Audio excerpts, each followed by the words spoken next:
Wallah, très peu de choses. Je suis d'ailleurs encore à Batna à l'occasion d'une visite de travail. On avait programmé une rencontre avec le président Yamin Zarouel qui a eu un geste en acceptant de me rencontrer. C'est une visite de courtoisie. On a eu l'occasion de parler longuement, d'aborder des sujets qui concernent le pays, mais je ne pourrais pas vous dire beaucoup plus. Naam. نعم اللقاء كان مهم. C'était une discussion de fond.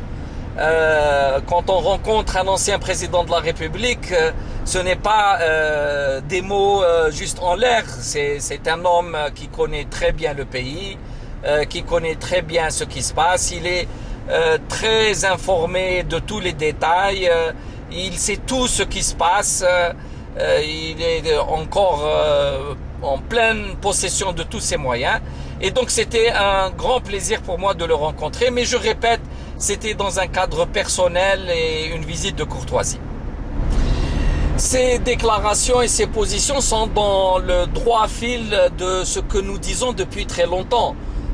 Que le 4e mandat a été imposé à l'Algérie, mais que ce président de la République, incapable de gérer le pays, va conduire l'Algérie vers le désordre. Or, aujourd'hui, nous vivons le désordre, il n'y a plus d'arbitre, beaucoup de prérogatives sont concentrées entre les mains du président de la République. Or, il est absent et ça entraîne une paralysie du pays.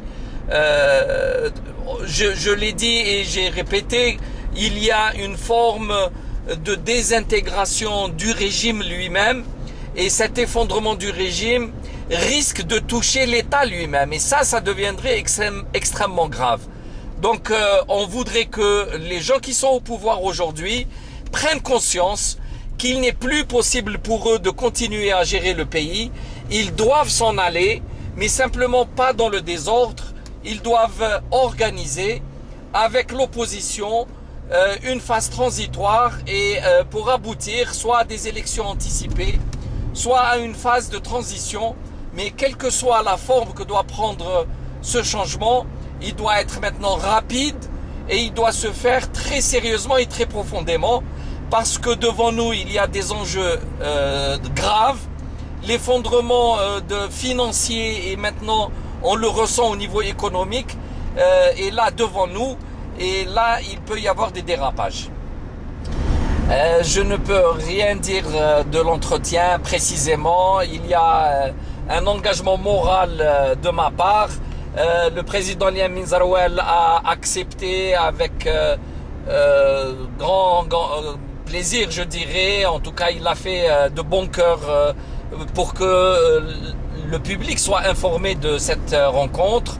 Il a accepté aussi de prendre une photo, donc pour montrer au public, mais ça s'arrête à cela. Il faut respecter sa volonté. Écoutez, vous m'entendez? Allô? Il n'y a pas de doute. Il n'y a pas de doute que le système ne veut pas partir. Le président est tenu en otage par son entourage. Lui-même, c'est un homme qui a aimé le fauteuil, comme il l'a dit il y a quelques années. Il avait dit le kursi douar. Et je pense que définitivement, il ne veut pas le quitter. Il veut finir sa vie comme président de la République. Et ça, c'est terriblement dommage parce que l'Algérie méritait mieux que ça quand même. La situation est très grave. Il n'est plus, lui, dans les capacités de gérer le pays. On ne sait plus d'ailleurs exactement qui prend les décisions pour le pays. Et tout cela est dangereux et grave à la fois. Que voulez-vous que je vous dise? Il n'est pas exclu que des situations plus graves se présentent à nous, essentiellement parce que maintenant le problème économique se pose et que tout fait urgence. Écoutez, aujourd'hui, tout le monde s'aperçoit que, par exemple, les activités commerciales ont très fortement baissé. Il y a maintenant même un reflux de certaines activités. C'est les premiers éléments qui montrent que la situation économique est très grave. Donc ça indique une récession qui se met en place. Or, l'Algérie a encore des réserves. Le gouvernement puise dans ses réserves. Mais dans une année, il n'y a plus de réserves, il n'y a plus de fonds de régulation, il n'y a plus comment contenter la population.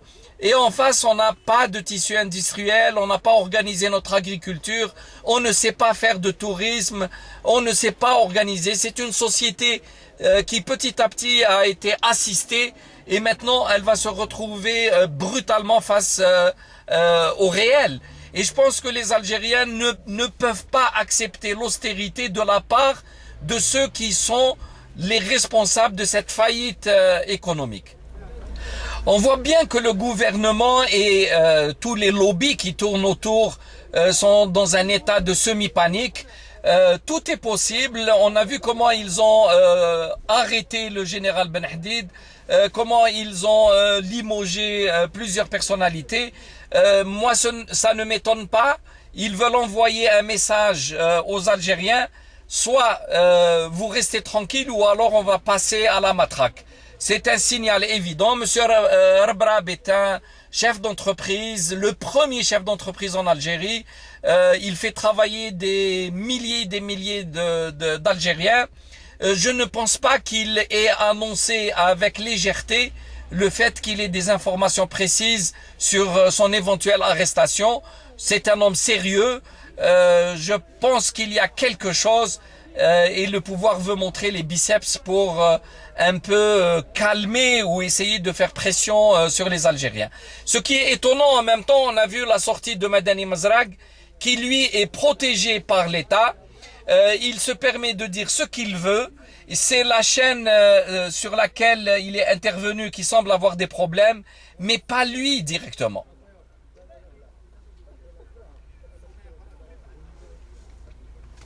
Absolument. Mais pas celui qui a tenu des propos, alors que d'autres, pour beaucoup moins que ça, se retrouvent dans des difficultés graves. On a vu les défenseurs des droits de l'homme, on a vu des journalistes, on a vu des caricaturistes, on a vu des militants. Tout cela sont très facilement mis en prison. Mais Madani Mazrag qui ose hausser le ton face au président de la République, il n'y a rien. Mais de toute façon, je pense que M. Madani Mazrag est un bon copain à M. Bouteflika. Il l'a accompagné dans ses différentes campagnes électorales.